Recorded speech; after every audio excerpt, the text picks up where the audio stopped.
आज हम पढ़ेंगे बायोटेक्नोलॉजी के बारे में।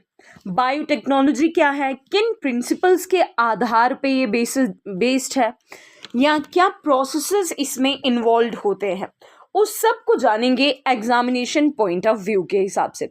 तो चलिए शुरू करते हैं।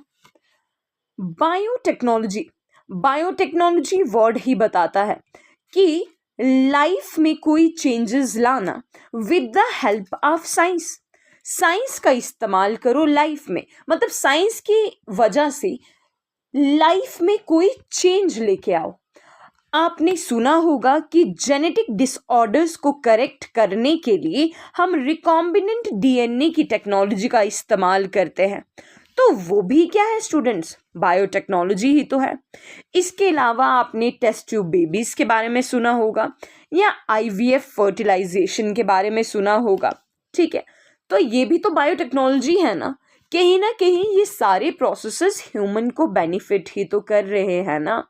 अदरवाइज एक ह्यूमन क्यों इन चीज़ों के साथ छेड़ता, क्यों इनमें चेंजेस लाता, अपने बेनिफिट के लिए ही। तो यहीं से बायोटेक्नोलॉजी की डेफिनेशन बन जाती है कि बायोलॉजिकल ऑर्गेनिजम्स का यूज़ करना और वो प्रोसेसेस जो इस टेक्नोलॉजी को बनाने में मदद करते हैं स्टूडेंट्स, उसे ही कहा जाता है बायोटेक्नोलॉजी। अब जो ये बायोटेक्नोलॉजी होता है ना स्टूडेंट्स, इसका आधार क्या है, किस चीज़ के ऊपर ये बेस्ड रहता है। बायोटेक्नोलॉजी बेस्ड होता है स्टूडेंट्स, ऑब्वियसली इसका अगर बेसिस जो है वो वही होगा जो लिविंग ऑर्गेनिजम्स का बेस है। और लिविंग ऑर्गेनिजम्स का बेस क्या है, जेनेटिक मटेरियल। कौन सा जेनेटिक मटेरियल होता है हमारी बॉडी का बेस, हम ऑलरेडी पढ़ चुके हैं। अगर मैं आपको ऑप्शंस दूं, आरएनए या डीएनए, दोनों में से हमारी बॉडी का बेसिक स्ट्रक्चर कौन सा होता है, जेनेटिक मटेरियल कौन सा होता है, तो वो होता है स्टूडेंट्स डीएनए। और मैंने आपको ये लास्ट वीडियो लेक्चर में बताया भी था जब हमने पढ़ा था मॉलिक्यूलर बेसिस ऑफ इनहेरिटेंस कि क्यों डीएनए ज़्यादा फायदेमंद है एज कंपेयर टू आरएनए, क्यों हमारी बॉडी का जेनेटिक मटेरियल डीएनए ही होता है, ठीक है। तो बेसिकली अगर बायोटेक्नोलॉजी का कोई आधार है तो वो हमारी बॉडी का जेनेटिक मटेरियल है और जिसका नाम क्या है, डीएनए। अगर बायोटेक्नोलॉजी मतलब जीन के अंदर कोई चेंज लाना है, तो उस चेंज लाने का मतलब होगा कि जो डीएनए है ना, डीएनए के सीक्वेंस में ही चेंज लेके आ जाओ। डीएनए के सीक्वेंसेस ही डिसाइड करेंगे कि एक ऑर्गेनिज्म के अंदर क्या चेंज लाना है। इनफैक्ट मैं आपको ऑलरेडी बता भी चुकी हूँ मॉलिक्यूलर बेसिस ऑफ इनहेरिटेंस में कि हर एक ह्यूमन का 99% डीएनए सेम होता है। मतलब आप, मैं या आपके इर्द गिर्द जितने भी लोग प्रेजेंट होंगे, हम सबका 99% डीएनए सेम होता है।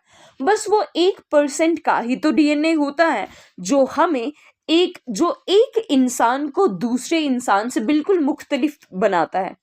लेकिन उस 1% डीएनए का मतलब कुछ छोटा मोटा नंबर नहीं है स्टूडेंट्स। इस 1% डीएनए मतलब, मैं आपको अगर सिंपल भाषा में आपको बताऊं तो 1% डीएनए, अगर मान लो कि अगर मैं एक डीएनए की बात कर रही हूँ, ओनली 1 डीएनए, एक डीएनए के अंदर कम से कम 3 बिलियन बेस पेयर्स होते हैं। अब ये बेस पेयर्स क्या होते हैं, याद होगा आपको जब मैंने आपको बताया था कि डीएनए जो होता है, डीएनए प्यूरीन और पायरिमिडीन्स के बॉन्ड से जुड़ा हुआ होता है। दैट इज डीएनए के अंदर प्रेजेंट होते हैं nitrogenous basis, that is a होता है डबल बॉन्ड में टी के साथ कंबाइन, और सी ट्रिपल बॉन्ड बना के जी के साथ कंबाइन होता है। ये सीक्वेंसेस मतलब ए के बाद सी आएगा, जी आएगा, या फिर क्या आएगा, या फिर ए फिर से आएगा, कौन सा वाला कोड कब आएगा, यही तो होता है हमारा बेस पेयर।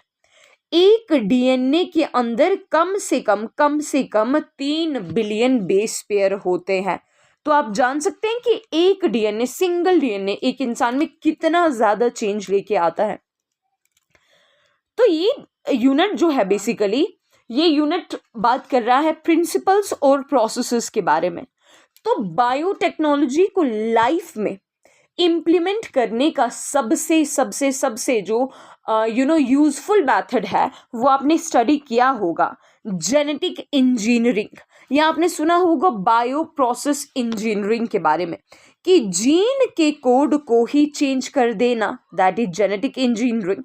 और बायोलॉजिकल मतलब माइक्रो ऑर्गेनिजम्स वगैरह की ग्रोथ करने की वजह से कोई चेंज ले आना, that is bio process engineering. अब क्या है ये जेनेटिक इंजीनियरिंग, क्या है ये बायो प्रोसेस इंजीनियरिंग, जरा देखते हैं इसके बारे में।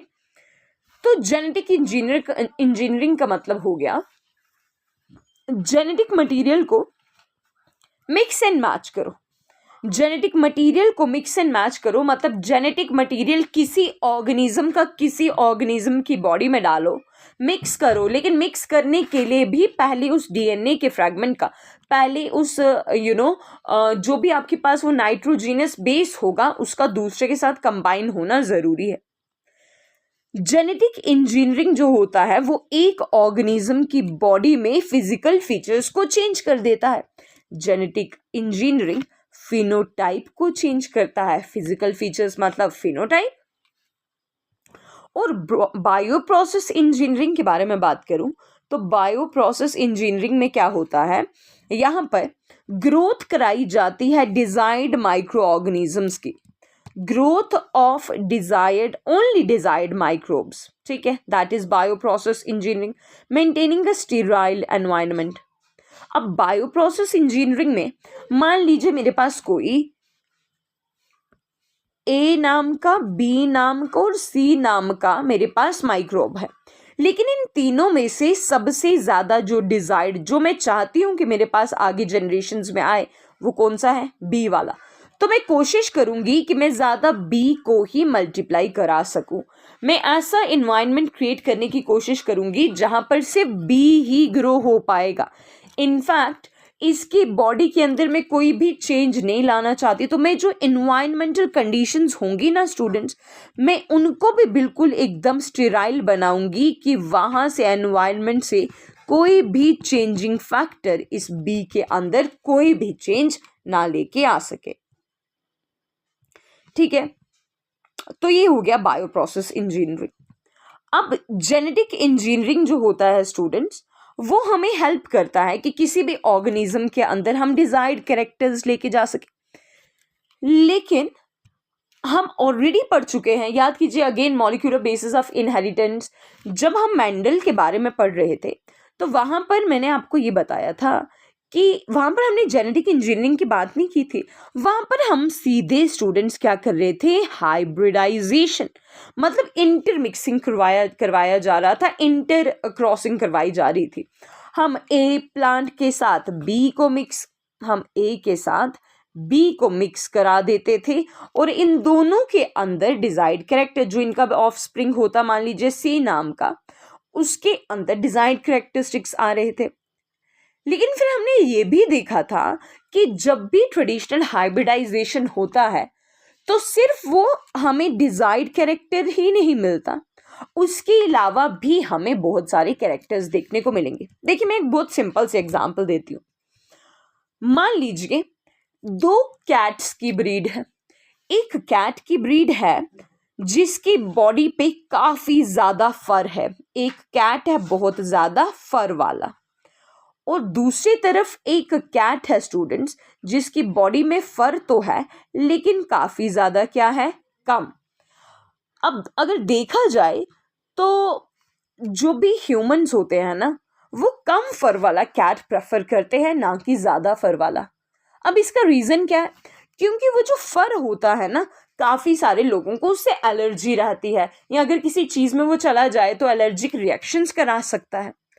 अब मैं चाहती हूं ये कि जो मेरे पास नई कैट आए उसकी बॉडी में कम फर हो, ठीक है, कम फर भी हो लेकिन वो थोड़ी इसके साथ थोड़ी ज्यादा फर वाली के साथ भी रिजेंबल करे, थोड़ी कम फर वाली के साथ भी रिजेंबल करे। तो मान लीजिए इस केस में मैं दोनों को हाइब्रिडाइज करवा देती हूँ, ठीक है, कैट की एग्जांपल ले रही हूँ मैं। मेंडल ने तो आपको प्लांट्स के बारे में बताया था, लेकिन मैं यहाँ पर आपको कैट के बारे में बताती हूँ। अगर मान लीजिए इस तरीके से जो आपके पास कैट बनेगी, 1 बनेगी, 2 बनेगी, 3 बनेगी, 4 बनेगी, लेकिन इन सब में से कोई एक ही होगी जिसके अंदर वो डिजायर्ड कैरेक्टर्स वाले जीन होंगे, है ना। तो आगे आगे जनरेशन्स में क्या मुझे हमेशा सारे के सारे ऑर्गेनिज्म ये डिजायर्ड जीन्स वाले ही देखने को मिलेंगे? तो आंसर मिलेगा नो, क्योंकि वो जो हमने पढ़ा था ना अगेन ये चीज रिसेसिव और डोमिनेंट कैरेक्टर्स के बारे में, जो अभी कैरेक्टर रिसेसिव है वो किसी ना किसी जनरेशन में तो वापस आएगा, लेकिन जेनेटिक इंजीनियरिंग हमें इस चीज में मदद करता है कि अब जो भी कैट आगे बनेगी वो सारी की सारी हमारे डिजायर्ड कैरेक्टर्स के साथ ही होनी चाहिए। कोई भी इंटरमिक्सिंग, कोई भी वो रिसेसिव ट्रेट नहीं होना चाहिए जो हमें नहीं चाहिए। तो वहाँ पर ट्रेडिशनल मेथड ऑफ हाइब्रिडाइजेशन काम नहीं करता, वहाँ पर आता है स्टूडेंट्स जेनेटिक इंजीनियरिंग। ये हमें हेल्प करता है कि हम किसी भी ऑर्गेनिज्म के अंदर डिजायर्ड कैरेक्टरिस्टिक्स लेके आ सके जो हमें ट्रेडिशनल हाइब्रिडाइजेशन टेक्निक में नहीं मिलेंगे। जेनेटिक इंजीनियरिंग में बेसिकली मैं आपको ये चीज़ बता चुकी हूँ ऊपर ही कि जेनेटिक इंजीनियरिंग का बेस क्या होता है स्टूडेंट्स? जेनेटिक मटेरियल, है ना। अगर जेनेटिक इंजीनियरिंग का बेस जेनेटिक मटेरियल है तो ऑब्वियसली जेनेटिक इंजीनियरिंग में क्या किया जाएगा? जेनेटिक मटेरियल यानी कि डीएनए का करवाया जाएगा स्टूडेंट्स मैन्युपुलेशन, डीएनए का करवाया जाएगा मैन्युपुलेशन, डीएनए में कोई हेर फेर लाई जाएगी ताकि किसी भी ऑर्गेनिज्म के आगे जो कैरेक्टर्स हों वो डिजायर्ड फॉर्म में आ सके। इनफैक्ट किसी ऑर्गेनिज्म के क्या, इसके आगे जितनी प्रोजेनी रहेगी ना उनके अंदर भी वो हमें डिजायर्ड ही कैरेक्टर देखने को मिलेगा, ठीक है। ऐसा ऑर्गेनिज्म जिसे जेनेटिकली मॉडिफाई करवाया जाता है उसे कहा जाता है ट्रांसजेनिक, और जेनेटिक इंजीनियरिंग को ही कहा जाता है स्टूडेंट्स रिकॉम्बिनेंट डीएनए टेक्नोलॉजी। अब ये रिकॉम्बिनेंट डीएनए टेक्नोलॉजी क्या है, इसमें क्या क्या चीजें होने वाली हैं, वो अभी हम नेक्स्ट स्लाइड से शुरू करेंगे। एक और सिंपल से आपको एग्जांपल देती हूँ। मान लीजिए हमारे पास जो भेड़ है, भेड़ की जितनी भी, मेरे पास भेड़ है, उसकी जितनी भी प्रोजेनी है स्टूडेंट्स इस वाली शीप की, वो सारी ऐसी आती है जिसकी बॉडी में एक तो कम फर है, उसका मीट भी कम है, और मान लीजिए कि उसकी फर जो है, जो वूल उसकी बॉडी पे प्रेजेंट होती है, वो ज़्यादा वाइट भी नहीं है। तो अब क्या किया जाए कि इसकी बॉडी का जो मास है वो भी बढ़ जाए, इसका फर जो है वो भी वाइट हो जाए और वो भी ज़्यादा बढ़ जाए। अगर हाइब्रिडाइजेशन कराऊंगी तो एक जनरेशन में आएगा, दूसरे जनरेशन में कैरेक्टर आएगा, लेकिन तीसरे जनरेशन में फिर से अगेन वही पुराना कैरेक्टरिस्टिक शो होगा ही होगा। अब हम चाहते हैं कि इसके जो भी आगे प्रोजेनी हो वो सारी की सारी इतनी ज़्यादा एफिशिएंट हो जो हमारे हिसाब से, जिसकी बॉडी के अंदर हमारे हिसाब के डिजायर्ड कैरेक्टरिस्टिक्स हो, मतलब ज़्यादा वूल, ज़्यादा मास उसकी बॉडी में और ज़्यादा वाइट फर, ठीक है। तो अब क्या करवाया जाएगा, इस भेड़ की बॉडी में इसका वो जीन जो रिस्पॉन्सिबल है कम वूल के लिए, उसको रिप्लेस किया जाएगा और उसकी जगह पे जो जीन लाया जाएगा वो होगा वो वाला जहां पर ज़्यादा फर होती है। अब वैसे ही मान लीजिए अगर मैं मास के बारे में बात कर रही हूँ तो मास वाली जीन को भी मैं शिफ्ट कर दूंगी, उसकी जगह पे भी डिजायर्ड कैरेक्टरिस्टिक्स वाला जीन रख दूंगी, और कलर अगर मैं वूल के बारे में बात करूँ तो वहाँ पर भी डिजायर्ड कैरेक्टर रख लूँगी। ऐसी होती है जेनेटिक इंजीनियरिंग। अब इसके बाद इसकी जितनी भी प्रोजेनी आएगी वो सारी की सारी हमारे डिजायर्ड कैरेक्टरिस्टिक्स के साथ ही आएगी, मतलब कुछ ऐसी ही देखने को मिलेगी। लेकिन ऐसा कैसे हुआ कि पेरेंट जनरेशन ऐसी थी और जो फर्दर प्रोजेनी हुई वो कुछ ऐसी देखने को मिली? तो यहाँ पर ही तो ये सारा कमाल तो जेनेटिक इंजीनियरिंग का ही है। अब देखते हैं ये जेनेटिक इंजीनियरिंग की कैसे जाती है, ठीक है।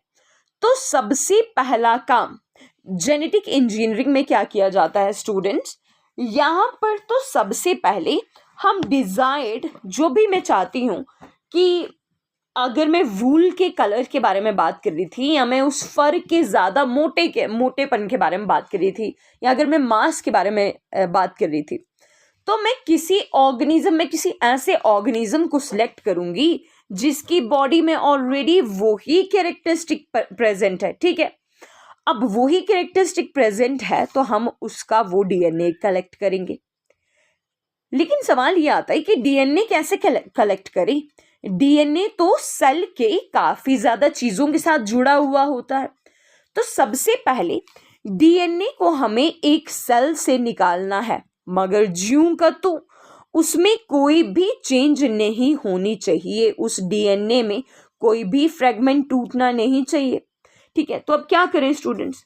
अब इसको हम इस डीएनए, जिस सेल से हमें उस डीएनए को कलेक्ट करना है, उसके अंदर हम काफ़ी सारे एंजाइम्स डालेंगे, जिन एंजाइम्स के नाम आपको यहाँ पर ऑलरेडी मैं लिख चुकी हूँ, जिसका नाम है पैक्टिनेज, काइटिनेज, प्रोटीएस, राइबोन्यूक्लियस या लाइपेस।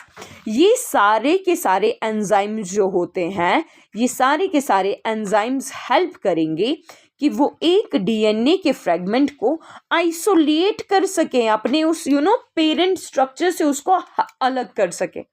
क्योंकि जब तक डीएनए अलग नहीं होगा तब तक हमें वो डिजायर्ड कैरेक्टरिस्टिक कहां से मिलेगा, है ना? तो मान लीजिए ये हमारे पास पूरा का पूरा है डीएनए का फ्रेगमेंट। ओके,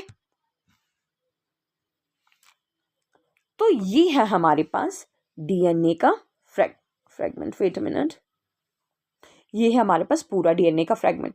लेकिन हमें पूरा डीएनए लेके करना क्या है? हमें पूरे डीएनए का सिर्फ उतना ही पार्ट चाहिए जो हमारे काम का है। अगर मैं फर के बारे में बात कर रही थी तो मान लीजिए सिर्फ इतना ही पोर्शन है जहां पर वो कोड छुपा हुआ है जिसकी वजह से फर का कलर आ रहा है या फर का टेक्सचर आ रहा है। तो हमें बस इतना ही डीएनए का पार्ट चाहिए। अब डीएनए का वो पार्ट जहां पर हमारी इंटरेस्ट का जीन होता है, उस डीएनए के पार्ट को कहा जाता है जीन ऑफ इंटरेस्ट। इस पार्ट को कहा जाता है जीन ऑफ इंटरेस्ट। लेकिन अब सवाल ये आता है कि इस डीएनए के फ्रेगमेंट से इस जीन ऑफ इंटरेस्ट को अलग कैसे करें? क्योंकि पूरा का पूरा डीएनए तो नहीं ना लेके जाएंगे दूसरे ऑर्गेनिज्म में, हमें तो सिर्फ वही वाला पार्ट चाहिए। जैसे मैं फर के बारे में बात कर रही थी तो मुझे सिर्फ वो फर वाला पार्ट चाहिए। अब इस डीएनए से इतने से फ्रेगमेंट को हमें काटना है, उसके लिए हमारे पास आता है एक एंजाइम, जिस एंजाइम का नाम है रिस्ट्रिक्शन एंजाइम। तो रिस्ट्रिक्शन एंजाइम आएगा, उसका इस्तेमाल करके हम यहाँ से डीएनए के जीन ऑफ इंटरेस्ट को काट के रख देंगे। ठीक है, अब कटा हुआ डीएनए का पीस थोड़ा ऐसा दिखेगा और यही है हमारा जीन ऑफ इंटरेस्ट। अब हम ये चाहते हैं कि ये जो डीएनए का पार्ट है ना, ये हम होस्ट की बॉडी में डालें। ठीक है, वो जो डीएनए का, मान लीजिए ये जो डीएनए का पार्ट है ना, जो मैंने आपको नीचे दिखाया, इसको मुझे इस वाले ऑर्गेनिज्म, जो आपको लेफ्ट साइड में फिगर में, इस वाले ऑर्गेनिज्म की बॉडी में मुझे डालना है। अब इस बॉडी में डालने के लिए डायरेक्टली तो नहीं डाला जाएगा। अब इसको डालने के लिए हम चाहते हैं कि क्रोमोसोम का ये पार्ट, जीनोम का ये जीन ऑफ इंटरेस्ट होस्ट की बॉडी में जाए। लेकिन होस्ट की बॉडी में जाए सिर्फ इतना ही ना हो कि अभी मैंने इस वाली शीप की बॉडी में इसे डाला और सिर्फ इसी में वो चेंज आया। मैं चाहती हूं कि सेम यही कैरेक्टरिस्टिक जब इसकी प्रोजेनी आगे हो तो वही कैरेक्टरिस्टिक आगे, जो मैंने चेंज किया है वो कैरेक्टरिस्टिक, वही कैरेक्टरिस्टिक आगे बढ़ता जाए। इसके लिए हमें सबसे पहले तो इस जीन को मल्टीप्लाई, इस जीन को, इस डीएनए के इतने से स्ट्रक्चर को मल्टीप्लाई करने के लिए कुछ चाहिए। अच्छा, मल्टीप्लाई करने के लिए सबसे पहले इस जीन ऑफ इंटरेस्ट को किसी ऑर्गेनिज्म में डालने के लिए हमें कोई कैरियर चाहिए। उस कैरियर वाले पार्ट को कहा जाता है वेक्टर। अब जीन का ये देखो, ये डीएनए का फ्रेगमेंट हम अभी काट के लेके आए थे। अब इस डीएनए के फ्रेगमेंट को कहां पर डालें कि ये उस वाले डीएनए के साथ मिलकर खुद को मल्टीप्लाई कर सके? तो जिस वेक्टर को ज़्यादातर जेनेटिक इंजीनियरिंग में इस्तेमाल किया जाता है उसे कहा जाता है प्लाज्मिड डीएनए। अब प्लाज्मिड डीएनए जो होता है स्टूडेंट्स, ये इंडिपेंडेंटली रेप्लिकेट कर सकता है। इस प्लाज्मिड डीएनए की खास बात ये है ना कि आप इसको कहीं पर भी छोड़ दो, ये खुद से ही मल्टीप्लाई कर सकता है। तो अब ये काम की चीज है। अच्छा, इसके अंदर क्षमता है कि वो खुद ही मल्टीप्लाई हो सकता है ना। अगर ये खुद ही मल्टीप्लाई हो सकता है तो क्यों ना जो ये डीएनए का पार्ट लेके आए थे इसको भी इस प्लाज्मिड के साथ अटैच कर दें, ताकि प्लाज्मिड तो वैसे ही खुद को मल्टीप्लाई करने वाला है, साथ में लगे हाथ हमारा जीन ऑफ इंटरेस्ट भी होस्ट की बॉडी में जाके मल्टीप्लाई होता रहे। ठीक है, जब हम प्लाज्मिड डीएनए के साथ प्लाज्मिड डीएनए जो कि हमारे पास वेक्टर है, इसके साथ हम जब डीएनए का ये वाला पार्ट हमारा जहाँ पर जीन ऑफ इंटरेस्ट छुपा हुआ है, जब हम ये वाला पार्ट अटैच कर देते हैं तो यहाँ पर हमारे पास तैयार हो जाता है रिकॉम्बिनेंट डीएनए। रिकॉम्बिनेंट डीएनए बोले तो अब वो डीएनए चेंज फॉर्मेट में है और अब उसके अंदर इतनी क्षमता है कि वो तेजी से मल्टीप्लाई हो सकता है जब वो होस्ट की बॉडी में जाएगा, तो है ना। लेकिन सवाल तो ये भी है कि प्लाज्मिड के साथ ये डीएनए यहाँ पर जुड़ा कैसे। प्लाज्मिड के साथ डीएनए को जोड़ने के लिए अगेन एक एंजाइम काम में आता है, जिस एंजाइम का नाम है डीएनए लाइगेस। अगर आप कुछ याद रखो ना या रखो, इस यहाँ से आपको ये चीज़ ज़रूर याद रखनी पड़ेगी कि प्लाज्मिड और आपके जीन ऑफ इंटरेस्ट वाले डीएनए को ज्वाइन करने वाला एंजाइम कौन सा था। वो एंजाइम जिसने डीएनए से जीन ऑफ इंटरेस्ट वाला पार्ट को कट किया, वो वाला एंजाइम आपको याद रखना है, जिसका नाम है रिस्ट्रिक्शन एंजाइम। आपको ये भी याद रखना है कि जेनेटिकली मॉडिफाइड ऑर्गेनिजम्स को क्या कहा जाता है, या जेनेटिक इंजीनियरिंग का दूसरा नाम क्या है। वो वन लाइनर जहां पर आपको कोई ना कोई एमसीक्यू छुपा हुआ देखने को मिल रहा है, वो वाले पॉइंट्स आपको याद रखने हैं। और बाकी ये कहानी मैं इसलिए जोड़ रही हूँ ताकि इन पॉइंट्स को याद रखने में आसानी हो सके। ठीक है, एक बार जब हमें पूरा फॉर्मेट पता होगा तो वो पॉइंट्स ऑटोमेटिकली दिमाग में स्ट्राइक करेंगे, है ना। अगर मैं आपसे अगेन ये पूछूं कि बायोटेक्नोलॉजी का बेसिस क्या होता है स्टूडेंट्स, तो यस, वो होता है जेनेटिक मटेरियल यानी कि डीएनए। ट्रांसजेनिक ऑर्गेनिजम्स किसे कहा जाता है, जेनेटिकली मॉडिफाइड ऑर्गेनिजम्स को। जेनेटिक इंजीनियरिंग का ही दूसरा नाम होता है रिकॉम्बिनेंट डीएनए टेक्नोलॉजी, जिसे शॉर्ट फॉर्म में आरडीएनए टेक्नोलॉजी भी लिखा जाता है। ठीक है, वो एंजाइम जो डीएनए के फ्रैगमेंट को तोड़ के लेके आएगा उसे कहा जाता है रिस्ट्रिक्शन एंजाइम।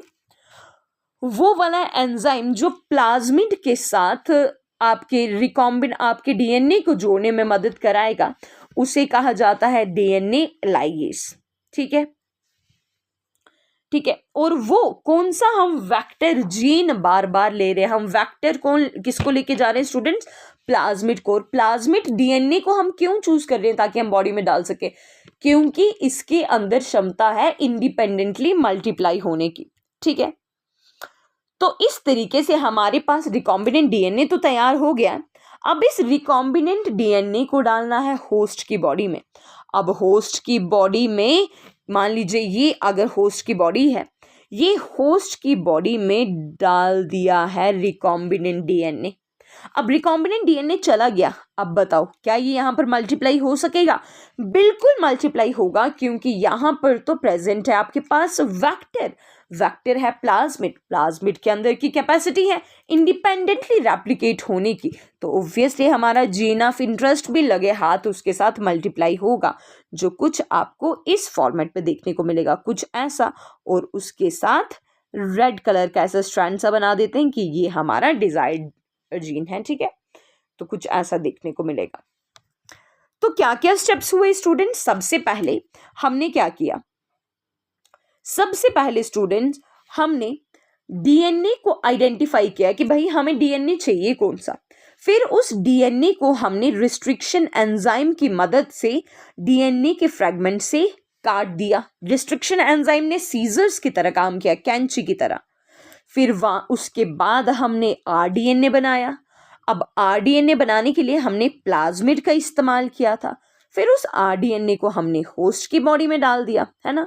अब होस्ट की बॉडी में तो डाल दिया और होस्ट की बॉडी में जाके ये आरडीएनए मल्टीप्लाई होने लगा, है ना। इसके अलावा हमने इस आरडीएनए को ट्रांसफर, फिर आरडीएनए जब फर्दर, जब प्रोजेनी में, जब एक जनरेशन से दूसरी जनरेशन में कैरेक्टर्स पास होंगे, जीन्स पास होंगे, तो ये रिकॉम्बिनेंट डीएनए भी जाएगा, है ना। तो आरडीएनए फिर बाद में बार बार हर एक प्रोजेनी में वो रेप्लिकेट करता रहेगा। जब भी सेल का दूसरा सेल बनेगा, तीसरा बनेगा, चौथा बनेगा, हर एक के अंदर वो डिजायर्ड कैरेक्टरिस्टिक होगा जो आपने इस वाले सेल के अंदर रखा हुआ था, ठीक है।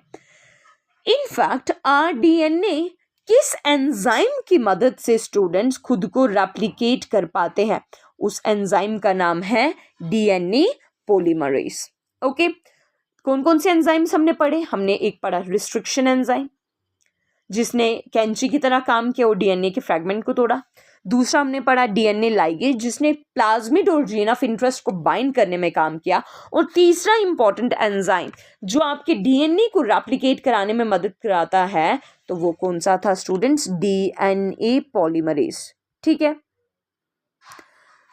तो अगेन सेम ही चीज़ यहाँ पर लिखी हुई है कि जेनेटिक इंजीनियरिंग के इंपॉर्टेंट टूल्स क्या क्या थे? सेम वही चीज़ है, यही चीज़ है। आपको अगर यहाँ से याद रखने हैं तो ये एंजाइम जो मैंने आपको बातें बताई ना, ये वन लाइनर्स वाली, ये आपको सबसे ज़्यादा याद रखना है।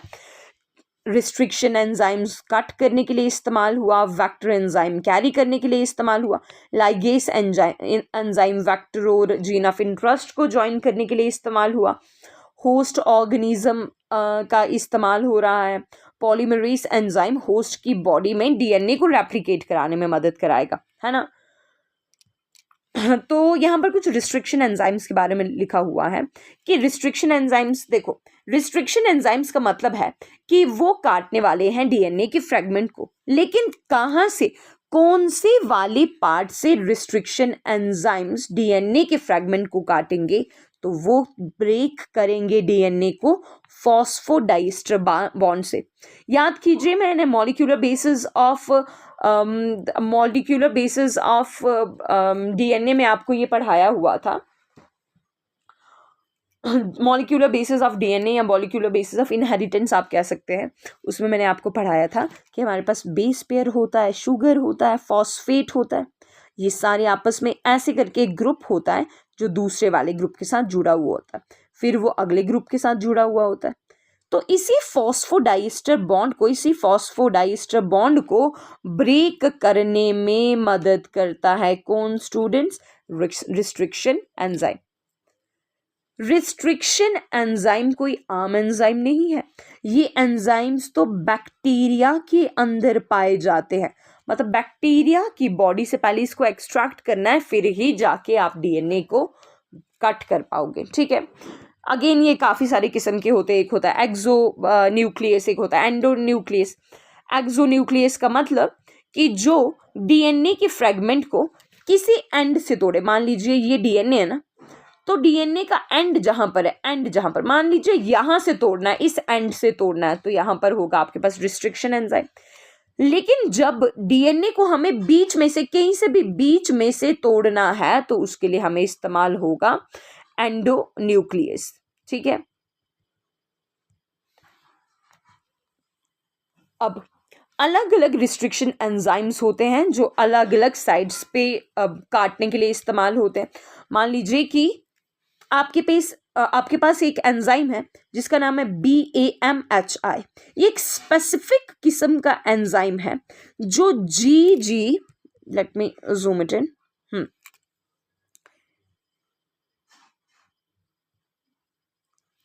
तो यहां पर आप देखिए, मान लीजिए आपके पास एक एंजाइम है जिसका नाम है BAMHI।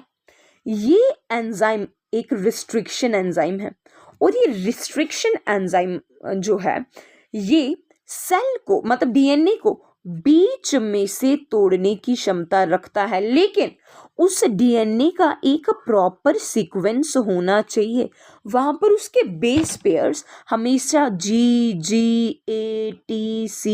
फॉर्मेट में ही प्रेजेंट होने चाहिए, तब ही जाके BAMHI वाला रिस्ट्रिक्शन एंजाइम काम कर सकता है। ठीक है, तो ये सिंपल सी, आपको ज़्यादा इसमें डिटेल में जाने की आपको ज़रूरत नहीं है। अगेन इन एंजाइम्स का नाम जो होता है वो कैसे रखा जाता है? इन एंजाइम्स का नाम रखने के लिए सबसे पहले जो शुरुआत का लेटर होता है वो जीनस का, देखो अब ये रिस्ट्रिक्शन एंजाइम्स किसी बैक्टीरिया की बॉडी के अंदर से आ रहा है, राइट? तो अगर ये बैक्टीरिया की बॉडी से आ रहा है तो उस बैक्टीरिया को कोई जीनस नेम होगा और साथ में उसका कोई स्पीशीज नेम होगा। तो उस genus name, species name, strain of bacteria और रोमन नंबर को मिक्स करके ही बनाया जाता है इन रिस्ट्रिक्शन एंजाइम्स का नाम। ठीक है, तो इसको स्किप कर दीजिए, ये थोड़ा ज़्यादा और डिटेल में है। अब हमारे पास आ जाता है एक बहुत इंपॉर्टेंट टॉपिक, ठीक है, जिस टॉपिक का नाम है इलेक्ट्रोफोरेसिस। अब इलेक्ट्रोफोरेसिस होता क्या है ना स्टूडेंट्स, कि डीएनए के फ्रेगमेंट्स को, जो हमारे पास डीएनए का फ्रेगमेंट बना हुआ था ना, टूटा हुआ फ्रेगमेंट, जो हमारे पास डिजायर्ड जीन वाला पार्ट आया हुआ था, डिजायर्ड जीन ऑफ इंटरेस्ट का जो वो पार्ट लेके आए थे ना, उस जीन ऑफ इंटरेस्ट डीएनए का फ्रेगमेंट रेस्ट्रिक्शन एंडोन्यूक्लियस से जो सेपरेट करने की जो टेक्निक होती है उसे कहा जाता है जेल इलेक्ट्रोफोरेसिस। तो डीएनए की फ्रेगमेंट्स जो रिस्ट्रिक्शन एंडोन्यूक्लियस से बनी हुई हैं उनको सेपरेट करने की जो टेक्निक होती है इसे कहा जाता है जेल इलेक्ट्रोफोरेसिस।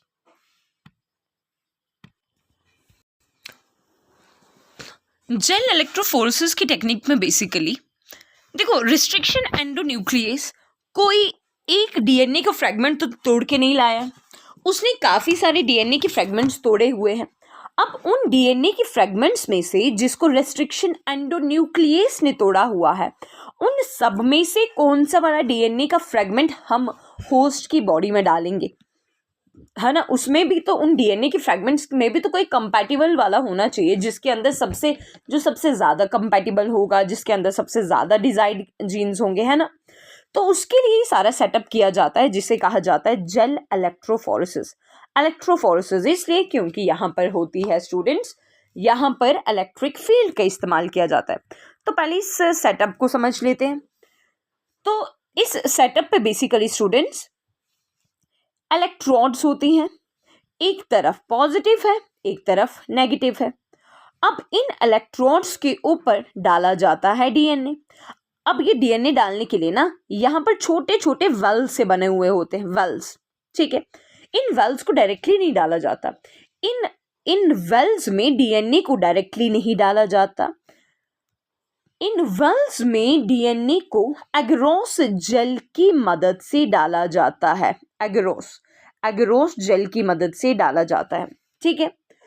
तो मान, एक तरफ इलेक्ट्रोड का वो वाला पार्ट है जो पॉजिटिव है, एक तरफ इलेक्ट्रोड का वो पार्ट है जो नेगेटिव वाला है, और बीच में इन खड्डों के अंदर, इन वेल्स के अंदर जाने के वाला है स्टूडेंट्स, इनके अंदर जाने वाला है डीएनए। तो पहले तो आप ये जान लो कि डीएनए का चार्ज होता क्या है। डीएनए का चार्ज होता है स्टूडेंट्स